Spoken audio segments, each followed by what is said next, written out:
ASM info viewers அனைவருக்கும் வணக்கம். நான் உங்கள் டாக்டர் ராஜலட்சுமி, சித்தா பிசிஷியன். இந்த பதிவுல எதை பற்றி பார்க்க போறோம்னா, படர்தாமரை. படர்தாமரை திரும்ப திரும்ப வருவதற்குரிய காரணம் என்ன? படர்தாமரை ஏன் வருது? ஏன் படர்தாமரை ஒருவரிடமிருந்து இன்னொருவருக்கு கன்டேஜியஸ் ஆகுது, ஒட்டுது? இதற்கு எந்த மாதிரியான உணவு டயட் நம்ம எடுத்தோம் அப்படின்னா, இந்த படர்தாமரை அதிகரிக்காமல் வராமல் நம்ம தற்காத்துக்கலாம் அப்படிங்கிறத தான் இந்த பதிவுல பார்க்க போறோம். படர்தாமரைய யூசுவலா என்ன பண்ணுவாங்க அப்படின்னா, ரிங் வார்ம் அப்படின்னு சொல்லுவாங்க. நெறைய விளம்பரங்கள் நம்ம கஜினி படத்துல எல்லாம் பார்த்திருப்போம். விளம்பரங்களுக்காக இது பண்ணுவோம். யூசுவலா எப்படி இருக்கும்னா, வட்ட வட்டமா இருக்கும். இது பார்த்தீங்கன்னா, அக்குள் பகுதிகள்ல, தொடை இறக்கு பகுதிகள்ல, மார்பு பகுதிகள்ல இந்த மாரி இடத்துல இருக்கும். அதாவது எந்த இடத்துல மடிப்பு இருக்கு, ரொம்ப நேரமா வியர்வையோ, இல்ல ஈரப்பதமோ இருக்குதோ, அந்த இடத்துல என்ன அப்படின்னு பார்த்தீங்கன்னா, இது ரொம்ப ஈஸியா வளரும். இதுல ரிங் வார்ம் அப்படின்னா, இதுவும் புழுக்களுக்கும் சம்பந்தமே கிடையாது. இது பார்த்தீங்கன்னா, ஒரு வகையான ஃபங்கல் இன்ஃபெக்ஷன் இருக்கு. இது என்ன பண்ணும் அப்படின்னு பார்த்தீங்கன்னா, ஒரு டெர்மட்டோஃபைட் அப்படின்னு தான் சொல்லுவாங்க. இதோட வித்துக்கள் எங்க இருந்தாலும், அது ஒரு பெட்ஷீட்ல இருந்ததா, அதுலேருந்து நமக்கு இன்ஃபெக்ஷன் ஆகும். இல்ல ஒருவரிடமிருந்து ஒருவருக்கு. யூசுவலா சொரியாசிஸ்லாம் சொல்றப்ப சொல்லுவோம், இது ஒட்டாது அப்படின்னு. பட் இது என்னன்னா, ஒருவரிடமிருந்து இன்னொருவருக்கு பரவும். ஆனா யாருக்கு நோய் எதிர்ப்பு சக்தி கம்மியா இருக்கோ, அவங்களுக்கு தான் அது ஈஸியா பரவும்.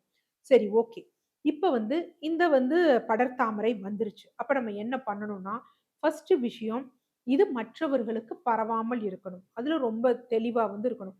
அப்ப நம்ம யூஸ் பண்ற டவல், பெட்ஷீட்ஸ் இதெல்லாம் என்ன அப்படின்னா, ப்ராப்பரா வாஷ் பண்ணணும். தனியா யூஸ் பண்ணணும்.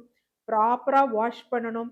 அதே மாரி வெயில்ல நல்லா காய போடணும். குறிப்பாக உள்ளாடைகள வெயில்ல நல்லா காய போடணும். அடுத்து, இது ஏன் அங்க ஈஸியா வளர இருக்குன்னு பார்த்தீங்கன்னா, அங்க அதிகமா வியர்த்தல், ஒரு ஈரப்பதம் இந்த மாதிரி இருக்கிறதுனால தான். அப்ப என்ன அப்டின்னா, அந்த இடத்துல அதிக ஸ்வெட்டிங் வராம பார்த்துக்கணும். அதனால தான் நெறைய இடத்துல இன்னைக்கு நெறைய பவுடர்ஸ்லாம் விப்பாங்க. அந்த பவுடர்ஸோட இது என்ன அப்டின்னா, அங்க ஈரப்பதம் இருக்கக்கூடாது. ஒரு ட்ரைனஸ் அப்படிங்கிறதுக்காக தான். முடிந்த அளவு என்ன அப்படின்னு பார்த்தீங்கன்னா, அங்க வெட் வராம பார்த்துக்கணும்.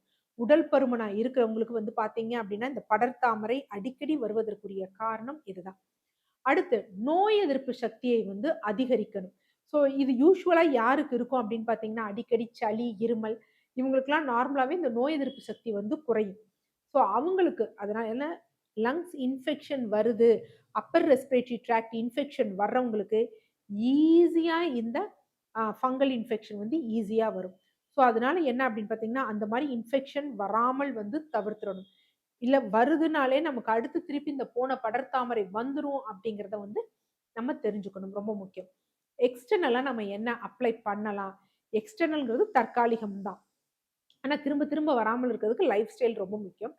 எக்ஸ்டர்னலா இது போக நம்ம என்ன பண்ணலாம் அப்படின்னு பார்த்தீங்கன்னா, சீமை அகத்தி, களிம்பு அத நம்ம யூஸ் பண்ணலாம். இல்ல வெறும் பார்த்தீங்கன்னா, மஞ்சள், வேப்பிலை அத அரைச்சு நம்ம எக்ஸ்டர்னலா பத்து போடலாம்.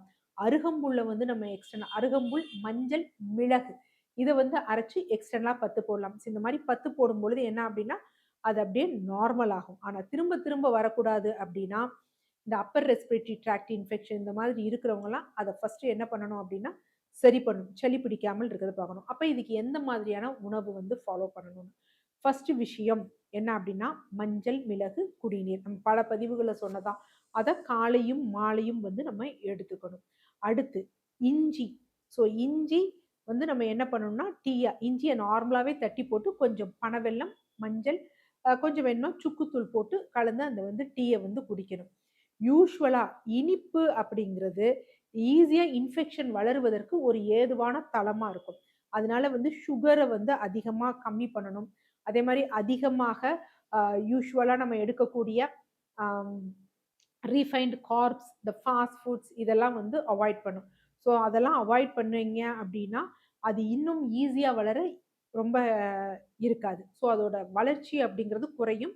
திரும்ப திரும்ப வராமல் இருக்கும். அது மாரி யூசுவலா நம்ம சிலதுக்கு சொல்லுவோம்.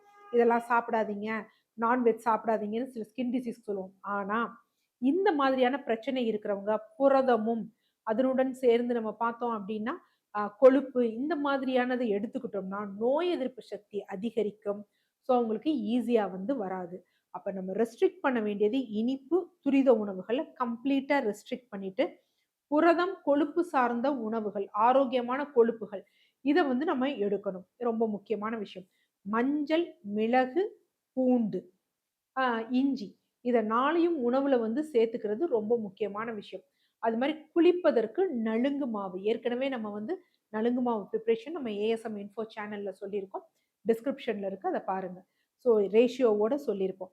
அத வந்து போட்டு தேய்ச்சு குளிச்சோம் அப்டின்னா, அ அவங்களுக்கு இந்த படர்தாமரை திரும்ப திரும்ப வந்து வராது.